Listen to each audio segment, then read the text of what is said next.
দেখছেন কলকাতা টিভি, ভাস্বতী রয়েছে আপনাদের সঙ্গে। আর শুরুতে যে খবরে নজর রাখতেই হচ্ছে এবং যে খবরের দিকে আমরা নজর রেখেছি, উত্তরবঙ্গে ট্রেন দুর্ঘটনা এবং যে দুর্ঘটনা 2023 সালে অর্থাৎ করমণ্ডল এক্সপ্রেসের দুর্ঘটনা আমরা দেখেছিলাম, সেই এক বছরের স্মৃতি কাটতে না কাটতেই করমণ্ডল এক্সপ্রেসের দুর্ঘটনার স্মৃতি আরো একবার উস্কে দিল। আপনাদের জানিয়ে রাখবো, উত্তরবঙ্গে ট্রেন দুর্ঘটনায় এখনো পর্যন্ত যে খবর পাওয়া যাচ্ছে 8 জনের মৃত্যু হয়েছে। তবে পিটিআইয়ের তরফে যে দাবি করা হচ্ছে, পিটিআই সূত্রে যেমনটা জানা যাচ্ছে যে এখনো পর্যন্ত 15 জনের মৃত্যু হয়েছে। তবে এই মৃতের সংখ্যা বাড়তে পারে। তবে প্রথম থেকে আমরা যে ছবি দেখেছিলাম যে একের পর এক কামরা সেগুলি দুমড়ে মুচড়ে গিয়েছে এবং সেই ছবিও যেরকম আপনাদের সামনে তুলে ধরছিলাম। এবং আমরা যদি দেখি গত এক বছরে একের পর এক ট্রেন দুর্ঘটনা ঘটেছে।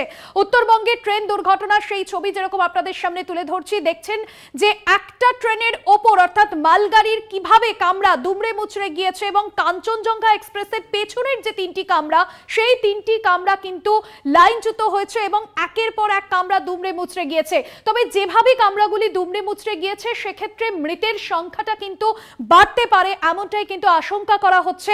তবে যে প্রশ্ন বারবার উঠে আসছে, এই যে একের পর এক রেল দুর্ঘটনা, যেখানে সিগন্যালিং ব্যবস্থা নিয়ে প্রশ্ন উঠছে, ইতিমধ্যেই প্রশ্ন ওঠা শুরু হয়েছে রাজনৈতিক মহল, বিরোধী রাজনৈতিক শিবির, তারা কিন্তু সরাসরি প্রশ্ন তুলছেন যে এভাবে যে একের পর এক ট্রেন দুর্ঘটনা হয়েছে। গত এক বছরে আমরা দেখেছি কখনো বালেশ্বরে ট্রেন দুর্ঘটনা, ওড়িশার বালেশ্বরে করমণ্ডল এক্সপ্রেস 289 জনের মৃত্যু হয়, কিন্তু সেই মৃত্যুর পরেও কোথাও গিয়ে যান্ত্রিক ত্রুটি হচ্ছে নাকি মানুষের ভুলের জেরে এই ঘটনা ঘটছে?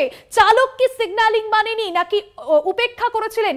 এই প্রশ্ন কিন্তু সামনে আসছে। আপনাদের সামনে তুলে ধরছি ইতিমধ্যেই কিন্তু উদ্ধার কাজের যে ছবি, এনডিআরএফ এর তরফে উদ্ধার কাজ চলছে, যুদ্ধকালীন তৎপরতায় উদ্ধার কাজ চলছে। তবে উদ্ধার কাজের ক্ষেত্রে যে বাধা পাচ্ছেন উদ্ধারকারী দল, তা হচ্ছে আবহাওয়া। কারণ সকাল থেকেই উত্তরবঙ্গের শিলিগুড়িতে বৃষ্টি হচ্ছে, আর বৃষ্টির জন্য কিন্তু উদ্ধার কাজে যথেষ্টই বেগ পেতে হচ্ছে উদ্ধারকারীদের।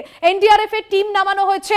মুখ্যমন্ত্রী মমতা বন্দ্যোপাধ্যায় তিনি যেমনটা জানিয়েছেন যে দুর্ঘটনাস্থলে তিনি যাচ্ছেন, অন্যদিকে রেলমন্ত্রী অশ্বিনী বৈষ্ণব তিনি টুইট করেছেন, পাশাপাশি এমনটাও জানিয়েছেন যে দুর্ঘটনাস্থল তিনি পরিদর্শন করবেন। হেল্পলাইন নম্বর খোলা হয়েছে, আলিপুরদুয়ারের হেল্পলাইন নম্বর খোলা হয়েছে, পাশাপাশি শিয়ালদহ স্টেশনেও কিন্তু হেল্পলাইন নম্বর খোলা হয়েছে। কারণ যে লাইনে এই দুর্ঘটনা ঘটেছে, শিয়ালদহ থেকে জলপাইগুড়ি যাওয়ার কিন্তু প্রধান সংযোগ লাইন, যার জন্য সমস্ত যে ট্রেন চলাচল, সেই ট্রেন চলাচলও কিন্তু এই লাইনে বন্ধ রয়েছে এবং এটাই কিন্তু মেইন লাইন বলা যেতে পারে। এবং যে ছবি আপনাদের সামনে তুলে ধরছি, একেবারে ট্রেনের যে 2টি কামরা দেখছেন দুমড়ে মুচড়ে গিয়েছে এবং এখনো পর্যন্ত মৃত্যুর যে সংখ্যাটা পাওয়া যাচ্ছে আপনাদের জানিয়ে রাখবো, পিটিআই দাবি করছে যে মৃতের সংখ্যা 15 সূত্র মারফত জানা যাচ্ছে।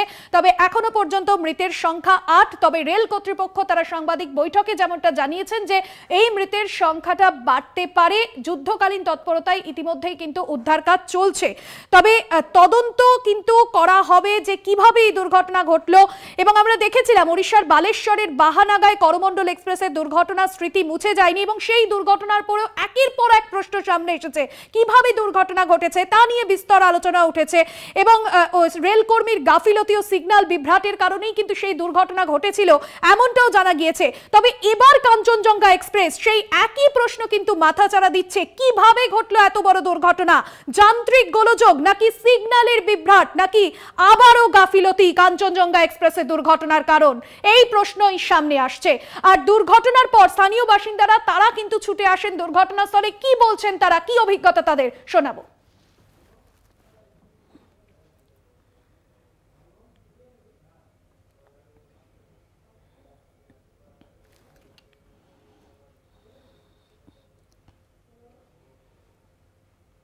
यहाँ मतलब हम लोग जब सुबह की आज तो हम लोग का बकरा ईद है, जब हम लोग नमाज पढ़ के बाहर ही निकले तो हम लोग को मतलब खबर आया कि हमारे यहाँ 2 किलोमीटर अंदर एक ट्रेन दुर्घटना हुई है।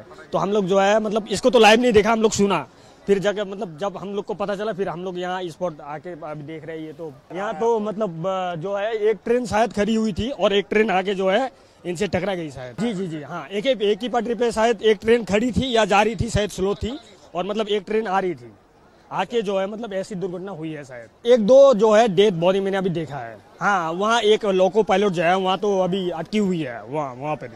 जी अभी हम लोग देख रहे हैं, मतलब उतने सारे अभी नहीं है। यहाँ जो लोकल पब्लिक है ना, यहाँ का जो लोकल पब्लिक है बहुत हेल्प की है। सुबह से अभी तो रेल की तरफ से कोई रेस्क्यू टीम नहीं आया है, अभी पब्लिक लोग ही सब कर रहा है। अभी तो हिसाब से 50-60 तो हुआ है और भी ज्यादा हो सकता है। अच्छा, डेड बॉडी भी बहुत निकला है। अभी तो लोकल लोग ही सब कर रहा है। अच्छा, अभी तो हम लोग नहीं दिख रहा है, अब लोग दिखाए। तो जितना हम लोग को पता चला, सामने कंचना जो एक्सप्रेस है वो धीरे गति से चल रहा था, वो खड़ा नहीं था, धीरे गति चल रहा था। पीछे से जो मालगाड़ी है वो अचानक बहुत स्पीड से था, वो आके पीछे से मर दिया उसको। एक ही ट्रैक पे दो ट्रेन एक ही ट्रैक पे आ गया। अचानक देखिए इतना आवाज हुआ था, यहाँ पे जो लोकेलिटी जितना सब है सब आके इसके ऑपरेशन में लग गया। स्पॉट डेड हम लोग को जितना पता चला 5-6 जन यहाँ पे रेस्क्यू किया गया है। अभी भी अब देख सकते हैं कि अभी जस्ट नाउ एक जन को रेस्क्यू करके गया। আপনাদের সামনে তুলে ধরলাম স্থানীয় বাসিন্দারা তারা ঠিক কি বলছেন এবং এই যে ভয়াবহ দুর্ঘটনা, উত্তরবঙ্গে যে ভয়াবহ দুর্ঘটনায় এখনো পর্যন্ত মৃতের সংখ্যাটা যেমনটা পিটিআইয়ের তরফে দাবি করা হয়েছে 15 জন, তবে উদ্ধার কাজ কিন্তু যথেষ্টই যুদ্ধকালীন তৎপরতায় চলছে। রেলমন্ত্রী অশ্বিনী বৈষ্ণব তিনি ঘটনাস্থলে আসবেন এবং মুখ্যমন্ত্রী মমতা বন্দ্যোপাধ্যায় তিনিও কিন্তু এই ঘটনায় শোক প্রকাশ করেছেন, তিনিও যাবেন ঘটনাস্থল পরিদর্শন করবেন। তবে বারবার সব মিলিয়ে যে প্রশ্ন সামনে আসছে, কেন একের পর এক এই দুর্ঘটনা, যান্ত্রিক ত্রুটি নাকি মানুষের ভুল, এই প্রশ্ন কিন্তু সামনে আসছে। তবে যেভাবে যে ছবি আপনাদের সামনে তুলে ধরছি, চালকের কিন্তু মৃত্যু হয়েছে, কারণ প্রথম থেকে তিনি যে অবস্থায় ছিলেন, অর্থাৎ যেভাবে তিনি আটকে পড়েছিলেন কামরার মধ্যে, সেক্ষেত্রে দাঁড়িয়ে তাকে বের করা সম্ভব হয়নি। এখনো পর্যন্ত কিন্তু চালককে বের করা সম্ভব হয়নি এমনটাই জানা যাচ্ছে। তবে তিনি মারা গিয়েছেন এমনটা যেমনটা বলছিলাম আপনাদের, গ্যাস কাটারের অভাবে কিন্তু তাকে এখনো পর্যন্ত বের করা সম্ভব হয়নি। অন্যদিকে স্থানীয় বাসিন্দারা তারা যেরকম রয়েছেন ঘটনাস্থলে, উদ্ধার কাজ ইতিমধ্যেই কিন্তু চলছে। এর আগে আমরা দেখেছিলাম করমণ্ডল এক্সপ্রেসে দুর্ঘটনা, 1 বছর কাটতে না কাটতে আবারও সেই স্মৃতি উস্কে দিল।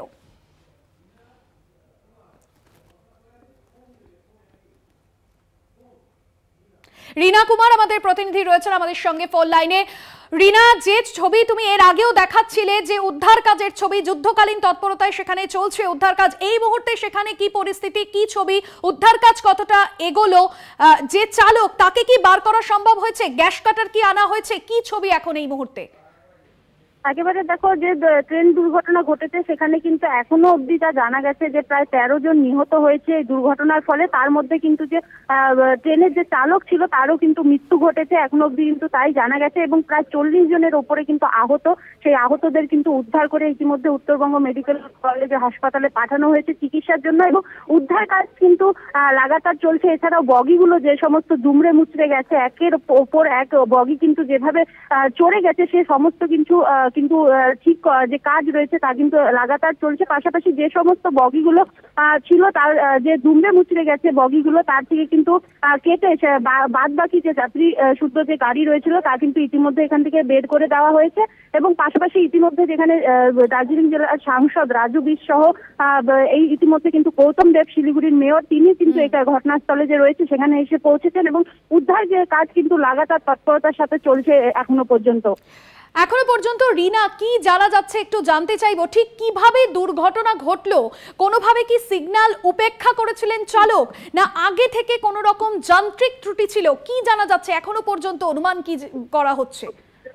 দেখো, এখনো পর্যন্ত কিন্তু ঠিক কি কারণে এই দুর্ঘটনা ঘটলো তা কিন্তু সঠিকভাবে জানা যায়নি। তবে এলাকাবাসীরা যে রয়েছেন, যারা প্রথমে এই ঘটনা দেখে ছুটে আসেন, তাদের কাছ থেকে যতদূর জানা গেছে যে তারা কিন্তু জানাচ্ছেন যে কাঞ্চনজঙ্ঘা এক্সপ্রেস যেটি ছিল সেটি কিন্তু সিগন্যালের অপেক্ষায় এই লাইনে দীর্ঘক্ষণ ধরে দাঁড়িয়েছিল, এবং সেই সময় পেছন থেকে কিন্তু যে মালগাড়ি রয়েছে সেই মালগাড়িটি এসে কাঞ্চনজঙ্ঘা এক্সপ্রেসে ধাক্কা মারে, এবং তার ফলে কিন্তু কাঞ্চনজঙ্ঘা এক্সপ্রেসের যে পেছনের দিকে 3টি বগি রয়েছে তা কিন্তু দুমড়ে মুচড়ে যায়, যার মধ্যে 2টি বগি মালবাহী বগিগুলো হলেও একটি বগি যে বিশেষভাবে যে মানুষেরা তাদের সেই বগি ছিল, এবং তাদের মধ্যেই কিন্তু অনেকে আহত হয়েছেন এবং অনেকে প্রাণ হারিয়েছেন। এখনো পর্যন্ত কিন্তু সেটাই জানা গেছে। তবে কার প্রশ্ন কিন্তু থাকছে যে কি কারণে এবং কিভাবে এই ঘটনা ঘটলো, দিনের আলোতে এই ধরনের ঘটনা, এই নিয়েই কিন্তু এখনো প্রশ্ন চিহ্ন থেকেই যাচ্ছে। রিনা, এখনো পর্যন্ত কতজনকে বের করে আনা সম্ভব হয়েছে? এখনো পর্যন্ত কিন্তু যেটা জানালাম যে উদ্ধার কাজ চলছে, বাদ বাকি যে পুরো ট্রেনটি ছিল যেটা বাকি অংশ তা কিন্তু বের করে দেওয়া হয়েছে এখান থেকে। বাকি যে দুমড়ে মুচড়ে যাওয়া বগিগুলোর থেকে কেটে সেই শুদ্ধ কিন্তু বের করে দেওয়া হয়েছে। এছাড়াও যারা অন্যান্য বগিতে ছিলেন তারা কিন্তু অনেকেই তারা সেই ট্রেন থেকে নেমে নিজেদের মতন করে সেখান থেকে চলে গেছে। তবে যে দুমড়ে মুচড়ে যাওয়া বগিগুলো রয়েছে সেখানে কিন্তু উদ্ধার কাজ এখনো চলছে। একদমই নজর থাকবে সেদিকে, নজর রাখো রিনা। আপাতত ধন্যবাদ জানাবো। রিনা কুমার আমাদের প্রতিনিধি ছিলেন ফোন লাইনে উত্তরবঙ্গে ট্রেন দুর্ঘটনায়। তবে যে পরিসংখ্যান এখনো পর্যন্ত জানা যাচ্ছে যে 15 জনের মৃত্যু হয়েছে, পিটিআই কিন্তু এমনটাই দাবি করছে। তবে 8 জনের মৃত্যু হয়েছে এখনো পর্যন্ত এমনটাই জানা গিয়েছে। তবে দুমড়ে মুচড়ে যে কামরাগুলি গিয়েছে সেই কামরায় কিন্তু এখনো পর্যন্ত সেখান থেকে মৃতের সংখ্যা বাড়তে পারে এমনটা আশঙ্কা করা হচ্ছে। অন্যদিকে উত্তর পূর্ব সীমান্ত রেলের সিপিআরও সব্যসাচী দে কি জানাচ্ছেন এই দুর্ঘটনায় শোনাবো। देखिए अभी जो हमारा अपडेट है वी हैव 8 कैजुअलिटीज़ है हमारे और देर आर अराउंड 25 इंजरीज। जो इंजर्ड है उनको नियर बाई हॉस्पिटल्स भेजा गया है for medical attention. Non fatal kind of injuries है और जो रेस्क्यू ऑपरेशन है अभी तो वॉर फुटिंग पे चल रहा है। We are trying to complete the rescue operation as soon as possible. Senior officials have already reached the site.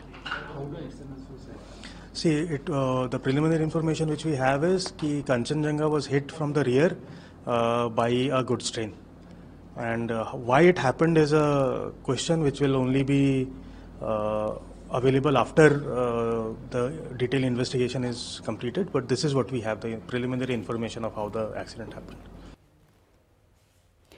আপনাদের শোনালাম সব্যসাচী দে উত্তর পূর্ব সীমান্ত রেলের সিপিআরও, তার কি বক্তব্য, কিভাবে দুর্ঘটনা ঘটলো এই প্রশ্ন যেরকম ভাবে সামনে আসছে।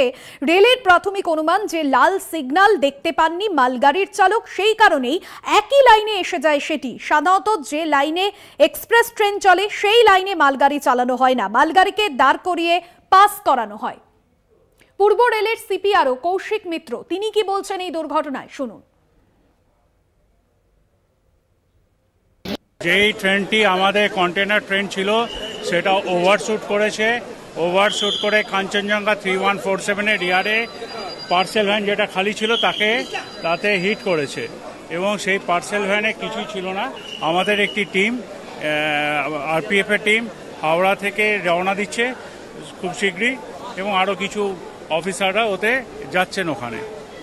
আর আমরা বিভিন্ন স্টেশনে যেমন শিয়ালদায় খুলেছি তেমনি মালদাতেও খুলেছি, বিভিন্ন জায়গায় আমরা হেল্পলাইন বুথ খুলেছি যাতে যখনই আমরা যাই আপডেট পাবো আপনাদের জানাতে পারবো এবং যাত্রী যারা ওখানে স্ট্যান্ডার্ড প্যাসেঞ্জার আছেন তাদের আত্মীয় স্বজনদের জানাতে পারবো। যে প্রশ্নগুলো এখনো পর্যন্ত সামনে আসছে, তবে কি সিগন্যাল উপেক্ষা করেছিলেন চালক? লাল যে সিগন্যাল চালককে দেখানো হয়েছিল সেই সিগন্যাল কি তিনি দেখতে পাননি? এই প্রশ্ন যেরকম সামনে আসছে মালগাড়ির চালকের তরফে, যেমনটা মালগাড়ির চালক তিনি কি সিগন্যাল দেখতে পাননি, তার জন্য কি দুর্ঘটনা, এই অনুমান যেরকম করা হচ্ছে। পাশাপাশি একই লাইনে সেটি চলে আসে, সাধারণত যে লাইনে এক্সপ্রেস ট্রেন চলে এবং সেই লাইনে কিন্তু মালগাড়ি চালানো হয় না, সেক্ষেত্রে মালগাড়িকে দাঁড় করিয়ে পাস করানো হয় এক্সপ্রেস। এক্ষেত্রে কাঞ্চনজঙ্ঘা এক্সপ্রেসের পিছনেই ছিল ওই মালগাড়ি, তাহলে একই লাইনে দুটি ট্রেন পাস করানোর পরিকল্পনা ছিল রেলের। তবে আগেই কাঞ্চনজঙ্ঘা এক্সপ্রেসকে শিয়ালদহের উদ্দেশ্যে রওনা করিয়ে তারপর মালগাড়িকে পাস করানোর কথা।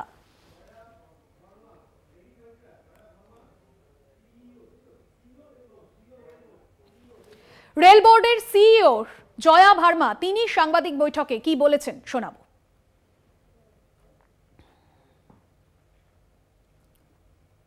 कंचनजंगा एक्सप्रेस का एक एक्सीडेंट हुआ है। ये ट्रेन अगरतला से सियालदा के लिए जा रही थी और इसका पीछे से एक्सीडेंट हुआ है, कोलिजन हुआ है एक गुड्स ट्रेन के द्वारा। प्रारंभिक इंफॉर्मेशन के हिसाब से ऐसा लग रहा है कि गुड्स ट्रेन के ड्राइवर ने सिग्नल को डिसरिगार्ड किया है और रियर एंड से कंचनजंगा को हिट किया है।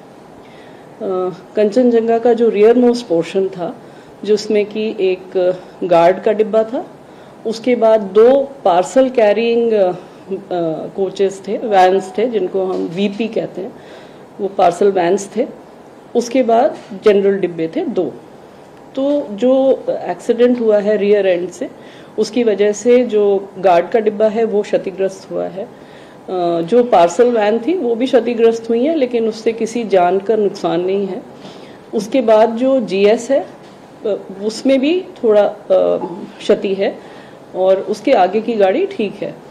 तो इस हादसे के कारण सबसे पहले तो वहाँ पर रेस्क्यू ऑपरेशन शुरू हो गए थे।